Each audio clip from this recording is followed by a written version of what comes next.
I've been thinking about this for a long time, and we started planning this a few months ago. We decided that we wanted to make sure we could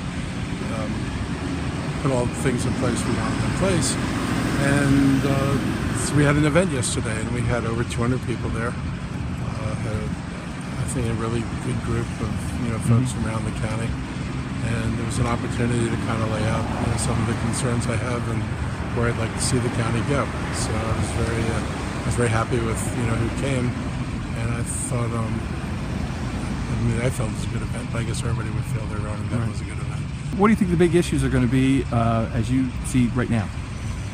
I think we're confronting a number of things. One is just the general concerns about whether we're back to having development way outpace our ability to provide capacity. We've got major capacity issues in the schools. We keep telling people we can manage it, we can handle it, but I think most people's experience is the schools are getting more overcrowded, and that there are issues in the classrooms and our ability to provide adequate space, adequate budget. And I feel the same way about transportation. We tell people everything passes the test, and people tell us, well, if it passes the test, there's obviously something seriously wrong, because experientially, this is not considered a good place to be on the road, and we don't have much mobility when it comes to the transit as an alternative. I think the budget's going to be a big issue, because there's a bunch of things we probably need to look at doing. I mean, this council's talked a lot about childcare. That's not an inexpensive thing to do. Meeting some of these additional needs that that we're faced with. And the county has, I think, economic issues with the demographic, which requires more services and produces less revenue. And we've got to find a way to maintain the kind of county that all of us like and all of us value, and not wind up coming up short in our ability to do things that make that possible.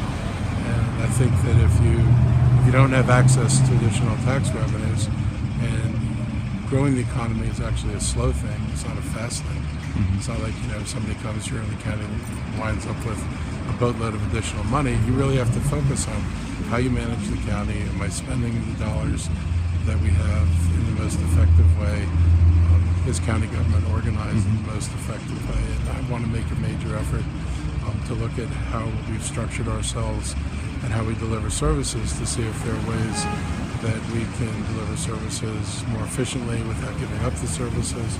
Can I make procurements that are in a way that's more advantageous to the county? I mean, people tell you anecdotally, I could tell you anecdotally, stories of things that don't seem right. And I think when you've seen a few of these, it makes you wonder what would happen if you really, lifted up the hood and started looking under it and saying, okay, I've got to make this thing run better. How do I do it? Right. What about Rockville High? How will that play out in the election? I don't think Rockville High is going to play out in the election. I think most residents of the county understand that, Rockville High was a terrible tragedy. It wasn't something Montgomery County either invited or enabled. I think the school system has to address school security issues, because clearly you shouldn't be able to pull someone into a bathroom.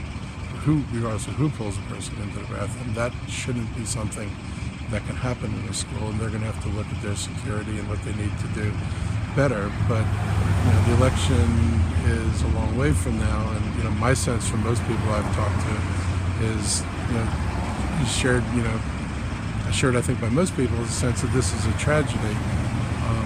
We need to do better, but we're not about to say, well, let's just get rid of all the immigrants. I mean, the people who are trying to turn this into, this is what happens because you have illegal immigrants here, and their phrasing, I don't think that reflects the majority of sentiment in the county.